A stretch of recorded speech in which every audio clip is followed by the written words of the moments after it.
नमस्कार विद्यार्थियों, class 12 subject math.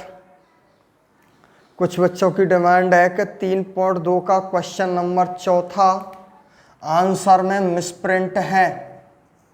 तो क्वेश्चन नंबर 4 देखें। 3.2 का क्वेश्चन नंबर 4, यदि a बराबर दे दिया 2 - 1 3 2 तथा आप व्यू है b बराबर दे दी 0 4 - 1 7 हो तो 3a² - 2b ज्ञात कीजिए। क्या ज्ञात करना है? 3a² - 2b हमें ज्ञात करना है। ठीक, क्वेश्चन हो गया आपका पूरा। अब ध्यान दें, हमें क्या ज्ञात करना है? 3a² - 2b। वैल्यू धर दो इसमें। पहले तो a² को तोड़ दो। a² को लिखेंगे हम a × a minus 2b। Value धर दो 3 × a। ए रही आप व्यू है, रख दो 2 - 1 3 2 इंटू 2 - 1 3 2 हो गया a × a minus 2b। b आप व्यू है 0 4 - 1 7 इज इक्वल टू 3। सॉल्व कर दो। इन दोनों मैट्रिक्सों का आप क्या कर दो? गुणा। गुणा कैसे करते हैं? पंक्ति का स्तंभ से। 2 दूनी 4 - 3 1। अगला स्तंभ -2 - 4। अब अगली पंक्ति शुरू करो। 6 + 6 12 -3 + 4 1 -2 का अंदर गुणा कर दो। चलो अभी लिख दूं 0 4 - 1 7। 3 का अंदर गुणा कर दो। 3 - 12 36 3 -2 का अंदर गुणा कर दो। 2 का गुणा आप है कि प्रत्येक अवयव से होता है। 0 8 - 2 14। अब इसको सॉल्व कर दो, घटा दो। 3 - 0 3 -12 -8 -20 36 + 2 38 3 - 14 -11। ठीक, ये हो गया 3.2 का क्वेश्चन नंबर चौथा। मिला लेना आंसर, मिसप्रिंट है या नहीं देख लेना। ठीक, ये रहा इसका आंसर। इस प्रश्नावली के सवालों में हल करते समय कैलकुलेशन को ध्यान रखें। बस सवाल को आराम से हल करें कि इसमें गलतियां होने के ज़्यादा चांस रहते हैं। ठीक, तो संभव हो तो आराम से हल करें। ठीक, नेक्स्ट ये हो गया क्वेश्चन नंबर 4। अगली डिमांड है 3.2 का क्वेश्चन नंबर 12 तक हो गए लाना। क्वेश्चन नंबर 13 हो गया। 14 और 15 की डिमांड है। क्वेश्चन नंबर 14 3.2 का जरा ध्यान दें। यदि 1 0 साफ कर दूं इसको नेक।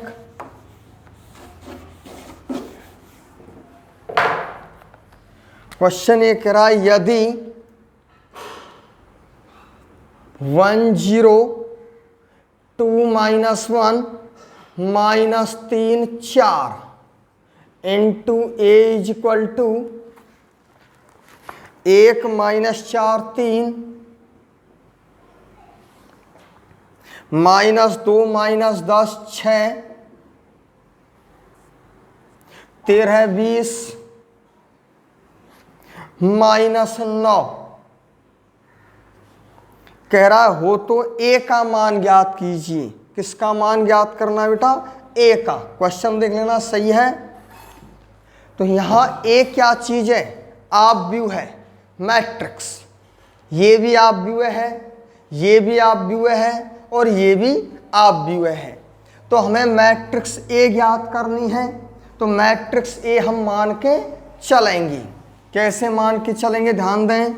हल माना अपव्यय है ए बराबर मान ली A B C D E F. अपव्यय हमने मान ली। कौन सी अपव्यय मानी? A B C D E F. किस क्रम की मानी? 2x3 क्रम की। अब 2x3 क्रम की ही क्यों मानी हमने? भैया क्वेश्चन आता है कि हम अपव्यय किसी भी प्रकार की मान सकते हैं, नहीं मान सकते। ये अपव्यय ए उसी क्रम की माननी होगी कि इस क्रम की अपव्यय आपको दिख रही है कि इन दोनों मैट्रिक्सों का पहले तो गुणा होना संभव होना चाहिए। इन दोनों मैट्रिक्सों का गुणा हो जाना चाहिए। तो इन दो मैट्रिक्सों का गुणनफल, इन दो मैट्रिक्सों का गुणनफल इस क्रम की अपव्यय के बराबर आना चाहिए। क्यों आना चाहिए? बराबर है। ठीक, ये किस क्रम की अपव्यय है? 3x2 क्रम की अपव्यय है। तो मैंने बताया था इन दो मैट्रिक्सों का गुणनफल कब संभव होगा? जब इस मैट्रिक्स में स्तंभों की संख्या इस मैट्रिक्स में पंक्तियों की संख्या के बराबर हो। तो इस मैट्रिक्स की कोटि है गई 3x2। अपव्यय ए का क्रम हमने मान लिया 2x3। 2x3 कैसे माना? कि इन दोनों का गुणा हो जाना चाहिए, गुणा हो जाना चाहिए, संभव होना चाहिए। तो गुणनफल कब संभव होगा मैं बता चुका हूं। इस अपव्यय में स्तंभों की संख्या इस मैट्रिक्स में पंक्तियों की संख्या के बराबर होना चाहिए। तो हमें पता लग गया 2 है तो यहाँ भी 2 आना चाहिए। और इन दोनों का जो गुणनफल है इन दो मैट्रिक्सों का, वो गुणनफल किस क्रम की आनी चाहिए? 3x3 क्रम की आनी चाहिए। तो देखो 3x3 क्रम की आ रही है कि ना आ रही?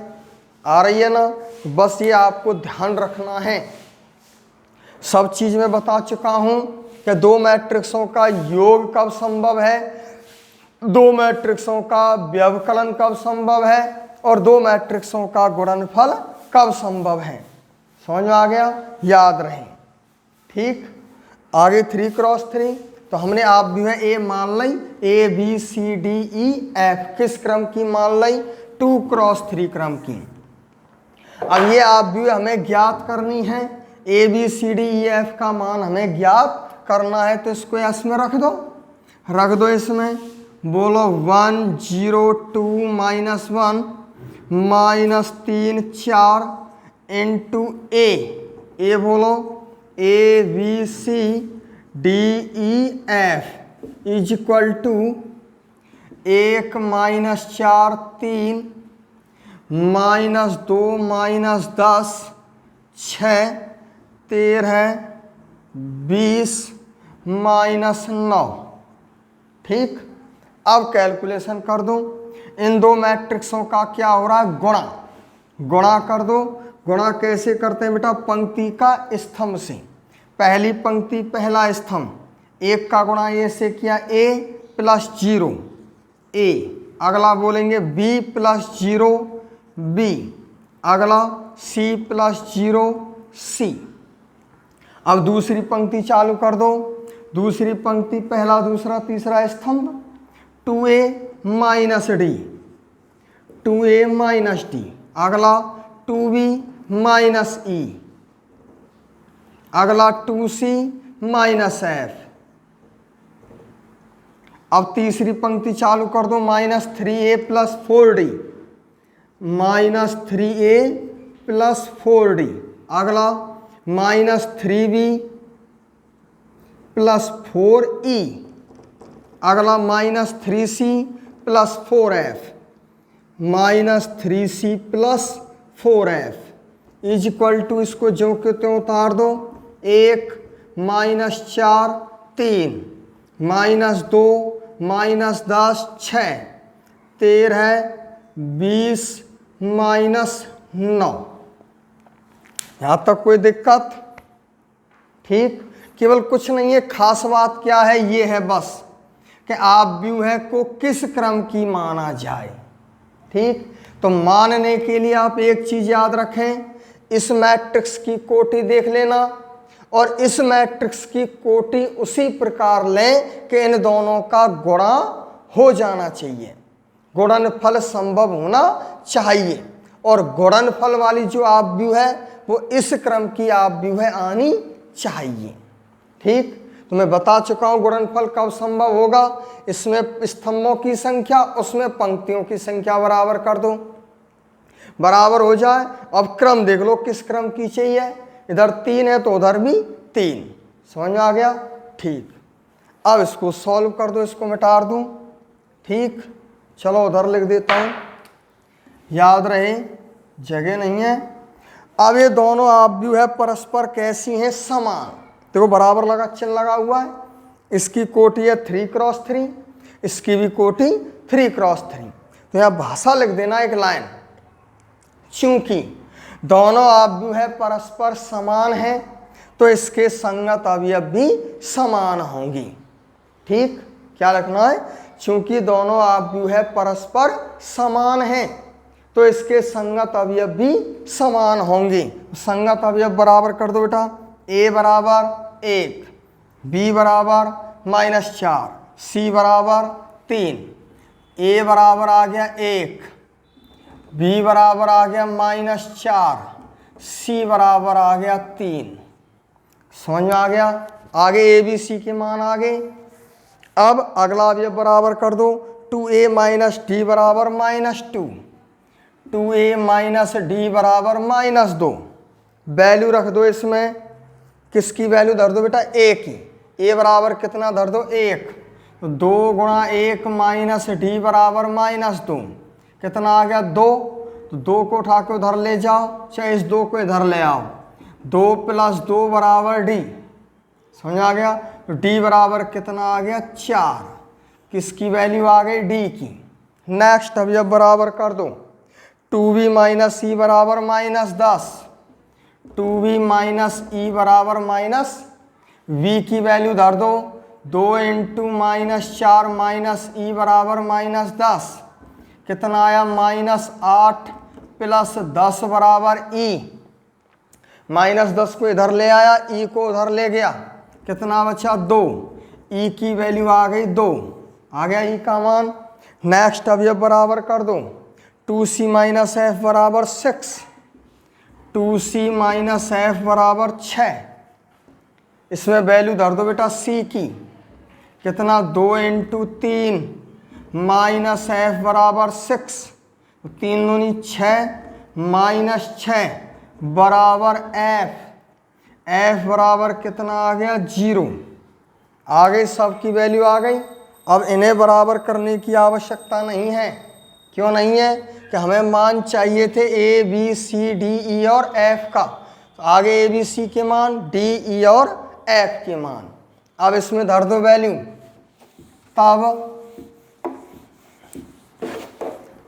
तब ऑब्व्यूह आता है, हमने ऑब्व्यूह मानी, ऑब्व्यूह a बराबर कितनी आ गई, a b c के मान धर दो, 1 -4 3, अगला 4 2 0, आगे ऑब्व्यूह a, समझ में आ गया, कितना है 2। पूछना है किसी को, ये हो गया आपका 3.2 का क्वेश्चन नंबर 14। ठीक, करके देखना स्वयं हल। नेक्स्ट क्वेश्चन नंबर 15 की डिमांड है। क्वेश्चन नंबर 15 देखें, 3.2 हो गए, 3.2 का क्वेश्चन नंबर 15। क्वेश्चन को ढंग से देखें देना। क्वेश्चन नंबर 15 क्या कह रहा है, यदि ऑब्व्यूह a बराबर दे दिया cos alpha sin alpha minus sin alpha cos alpha हो तो सिद्ध कीजिए कि प्रूव दैट सिद्ध करना है ए की पावर n बराबर cos n alpha sine n alpha minus sine n alpha cos n alpha. और कह रहा जहाँ n धन पूर्णांक है, n क्या चीज है, धन पूर्णांक। ठीक, अब गौर करो क्वेश्चन पर अच्छी तरह कि आप भी है ए आपको दे दी और ये हमें सिद्ध करना कि ए की पावर n बराबर इतना होता है cos n alpha sine n alpha minus sine n alpha cos n alpha. किसके लिए सिद्ध करवा रहा है, n के लिए। यहाँ n कैसी राशि है, धन पूर्णांक। तो पॉजिटिव पूर्णांक कौन कौन सी होती हैं, 1 2 3 4 5 6 7 डॉट डॉट डॉट होती है कि नहीं। तो कह रहा n के प्रत्येक मान के लिए, n के प्रत्येक मान के लिए दोनों कैसे हैं, बराबर। समझ आ गया। तो प्रत्येक नेचुरल नंबर है ये, 1 2 3 4 5 धन पूर्णांक क्या है, नेचुरल नंबर। तो प्रत्येक नेचुरल नंबर के लिए n belongs to natural number के लिए ये हमें सिद्ध करना है। ठीक, तो इस प्रकार के सवालों को हम कैसे सिद्ध करते हैं, गणितीय आगमन का सिद्धांत।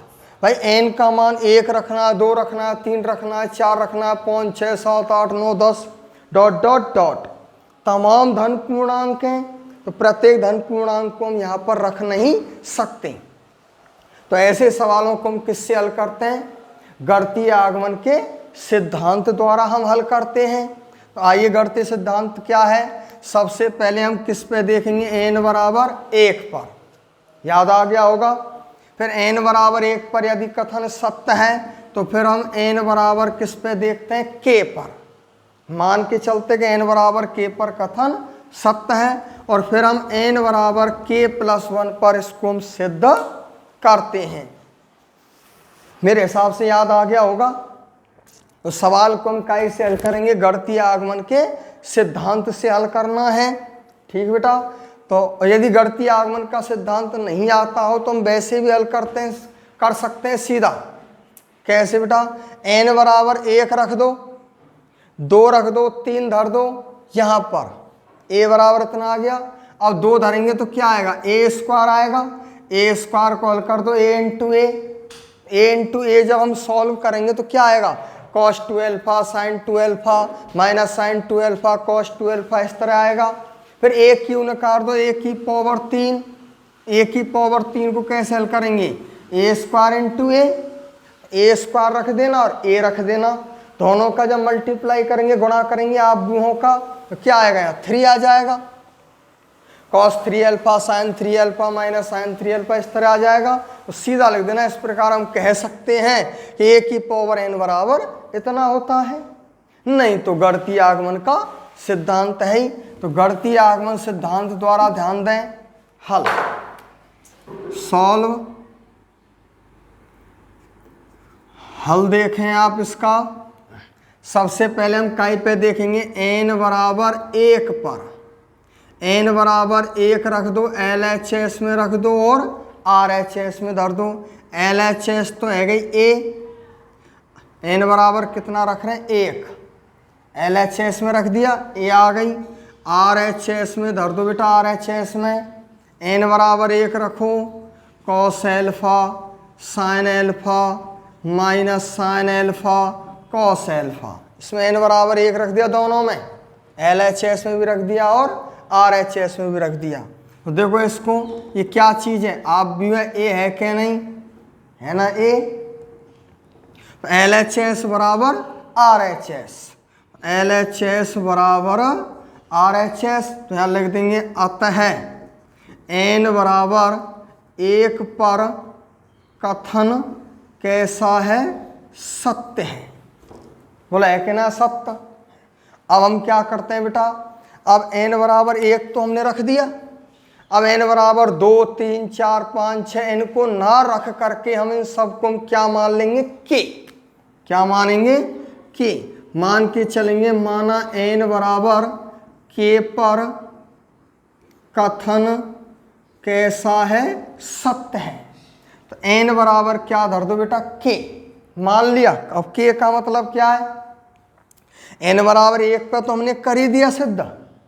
अब n बराबर 2, 3, 4, 5, 6, 7 इन सब को हमने क्या मान लिया, k, और मान के चल रहे हैं इन सब पे ही कथन कैसा है, सत्य है। तो n बराबर k रख दो इसमें बेटा, a की power k is equal to cos k alpha sine k alpha minus sine k alpha cos k alpha. समीकरण नंबर डाल दो 1। ठीक, मान लिया। किस पे माना बेटा, k पर। और k पर हमने कथन को कैसा माना है, सत्य माना है। अब हम सिद्ध करते हैं k+1 पर। किस पे सिद्ध करते हैं, जब k पे कथन सत्य है। अब यदि k+1 पर कथन सत्य आ जाए तो हम कह देंगे प्रत्येक नेचुरल नंबर के लिए कथन सत्य है। तो अब काय पे देखेंगे बेटा, इसको मिटा दूं, याद रहना चाहिए। अब हम सिद्ध करेंगे कि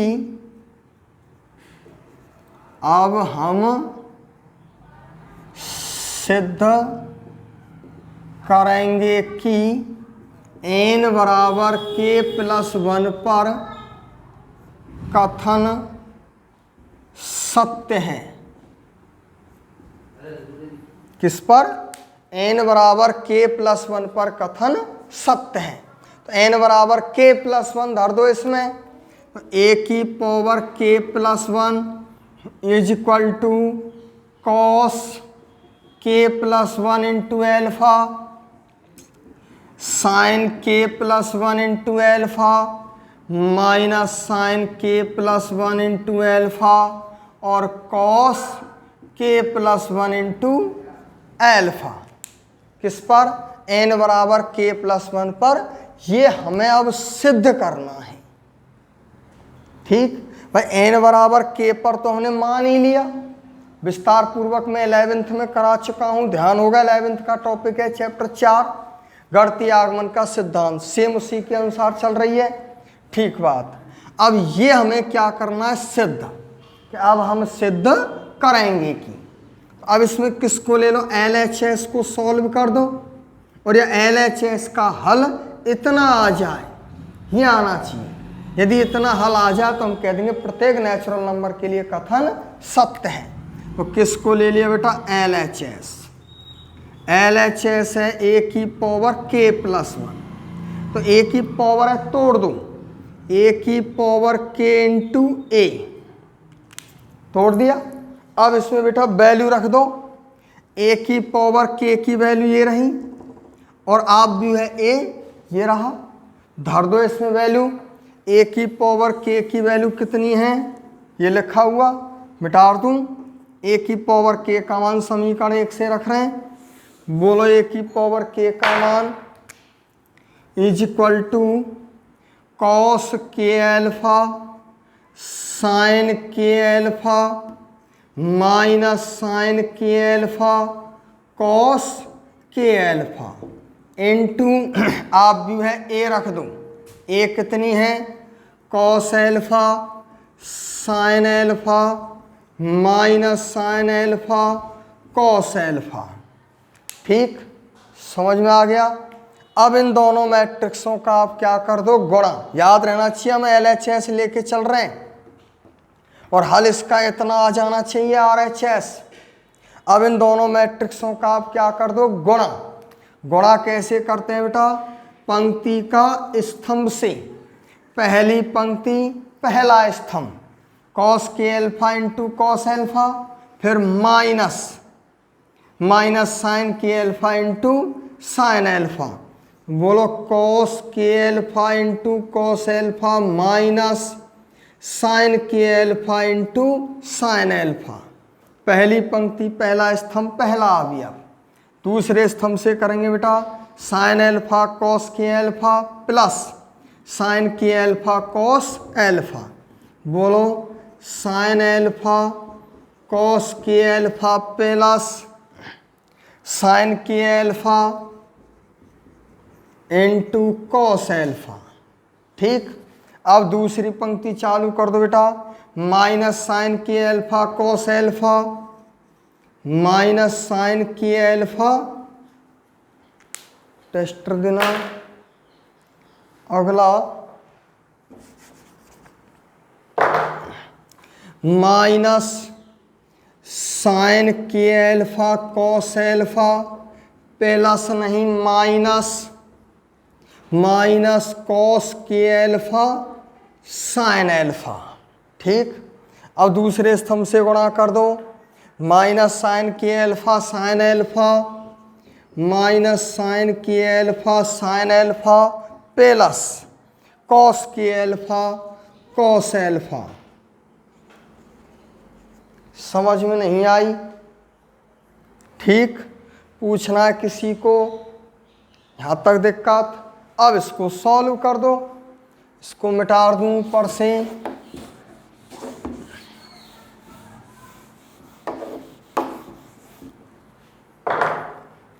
इज इक्वल टू, अब गौर करें आप अच्छी तरह, देखो इसको फॉर्मूला बन गया cos A cos B minus sign A sine B.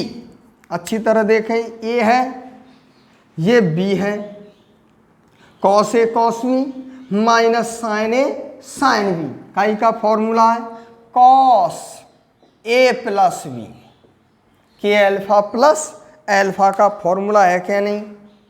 याद आ गया होगा? पूछना है किसी को? इधर आ जाओ, sign A cos B plus cos A sine B, या देखो साइन ए है, cos B plus cos A sine B, है ना? काई का फॉर्मूला है साइन ए प्लस बी का, साइन ए प्लस बी, ए प्लस की बी का मतलब है के अल्फा प्लस अल्फा, है ना? साइन ए है और कॉस बी ई बी है, प्लस साइन ए कॉस बी।